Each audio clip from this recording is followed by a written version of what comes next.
Hello friends, तो आज हम पढ़ने वाले हैं हिंदी का एक चैप्टर जिसका नाम है बाल गोविंद भगत। तो ये चैप्टर एक रेखा चित्र है, मीन्स कैरेक्टर स्केच टाइप का है, और इसे राम वृक्ष बेनीपुरी जी ने लिखा है। इन्हें कलम का जादूगर भी कहा जाता है। तो चलो इस चैप्टर को शुरू करते हैं। तो ये जो वीडियो है मेनली इसमें हम बाल गोविंद भगत के कैरेक्टर के बारे में जान देंगे, क्योंकि बहुत बार एग्जाम में पूछ देते हैं बाल गोविंद भगत के चरित्र के बारे में लिखिए या उस पर कटाक्ष कीजिए, उस उनकी विशेषता के बारे में बताइए। ठीक है, तो फिर यहाँ पर जैसे बुक में दिया हुआ है, मैंने यहाँ पर पॉइंट्स बना दिए हैं। अगर आप चाहें तो इसका स्क्रीनशॉट भी ले सकते हैं। तो फिर चलिए इस चैप्टर को शुरू करते हैं। तो फिर सबसे पहले इस चैप्टर में दिया हुआ है कि बाल गोविंद भगत मझोले कद के, गोरे चिट्ठे, 60 साल के ऊपर के थे। मीन्स ये मझोले कद के, मीन्स मीडियम हाइट थी इनकी, 5 फुट लगभग, 5 फुट 5 इंच, ये सब मीडियम हाइट होता है। गोरे चिट्ठे, फेयर कॉम्प्लेक्शन था उनका, और 60 साल के ऊपर के थे। Means he was above age of 60। अब बाल पक गए थे, मीन्स जैसे कि आप देखते होंगे बूढ़े लोग का क्या होता है, बाल पक जाता है, वाइट हो जाता है। लंबी दाढ़ी नहीं थी, लेकिन लंबी दाढ़ी या फिर जटा जो होता है उनके पास नहीं था। मीन्स मुंह पर बाल था, दाढ़ी थी, लेकिन लंबी दाढ़ी नहीं थी। चेहरा हमेशा सफ़ेद बालों से जगमगाया रहता था। अब उनका जो चेहरा था, फेस जो था, हमेशा बियर्ड से, वाइट मीन्स उजले बालों से हमेशा चेहरा चकमकाया रहता था। कपड़े बहुत कम पहनते थे, कमर में एक लंगोटी मात्र, और कबीर पंथियों की सीकन पट्टी मीन्स कान पर ढकी हुई। देखो, अब कपड़े ये बहुत पहनते थे, बस एक अंडरवेयर जो चड्डी होता है, मीन्स गांव में जो चड्डी होता है वो अलग तरह का होता है। ठीक है, यहाँ पर हम लोग जनरली पहनते हैं लोग फ्लेक्सिबल चड्डी, और जो गांव में होता है वो चड्डी अलग तरह का होता है। उसमें होता है जैसे पैजामे में होता है ना नाड़ा, उस तरह का चड्डी होता है, उसे लंगोटी हम लोग कहते हैं। ठीक है, तो उस तरह का वो चड्डी पहनते थे, मीन्स लंगोटी पहनते थे, और कपड़े बहुत कम पहनते थे।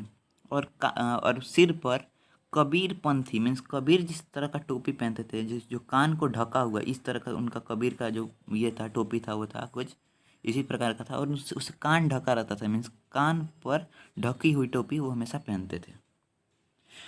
अब यहाँ पर आगे दिया हुआ है, जब जाड़ा आता तब एक काली कमली मीन्स कंबल ऊपर से ओढ़ लेते थे।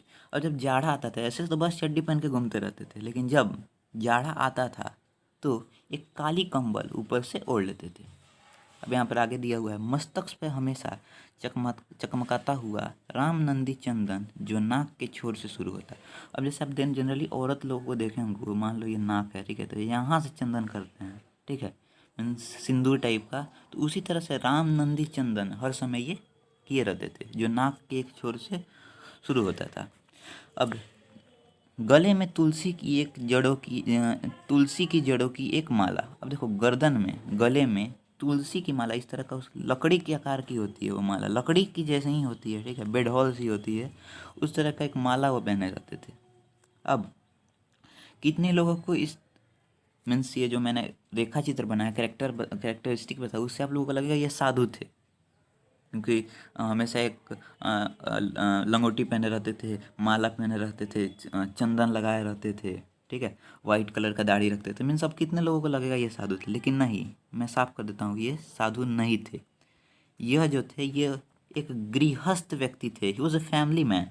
ठीक है, लेखक ने उनके बेटे और पतोह को देखा था, लेकिन उनकी पत्नी को नहीं देखा था।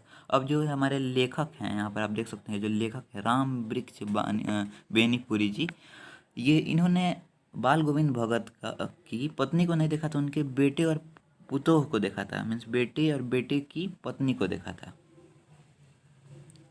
अब यहाँ पर लेखक कहते हैं कि भगत के पास एक साफ सुथरा घर, थोड़ी खेती बाड़ी थी। मीन्स एक साफ सुथरा घर था, साफ सुथरा मकान था, और थोड़ा सा खेती बाड़ी था, जहाँ पर जगह था, जहाँ पर वो खेती करते थे।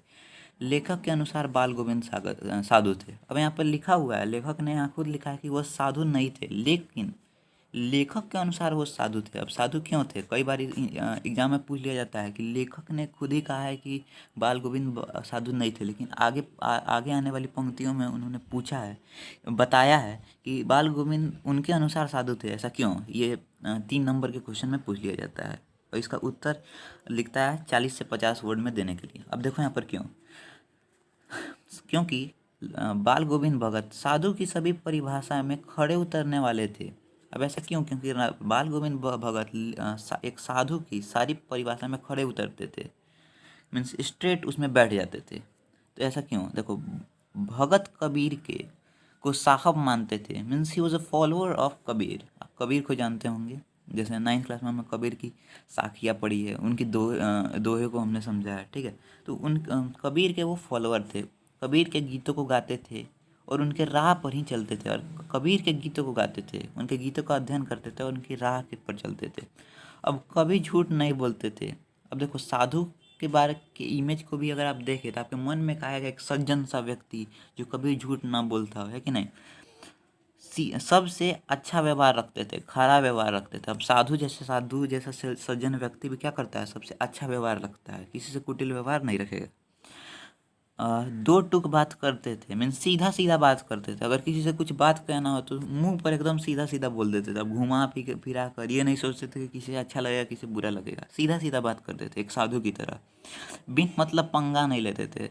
अब बिन मतलब पंगा कौन लोग लेते हैं, जो कि सज्जन नहीं होते हैं। और ये बाल गोविंद भगत किससे बिन मतलब पंगा नहीं लेते थे, इनका मतलब वो सज्जन थे। और साधु के सभी परिभाषा में, इसीलिए लेखक ने कहा है कि वो साधु के सभी परिभाषा में खरे उतरते थे।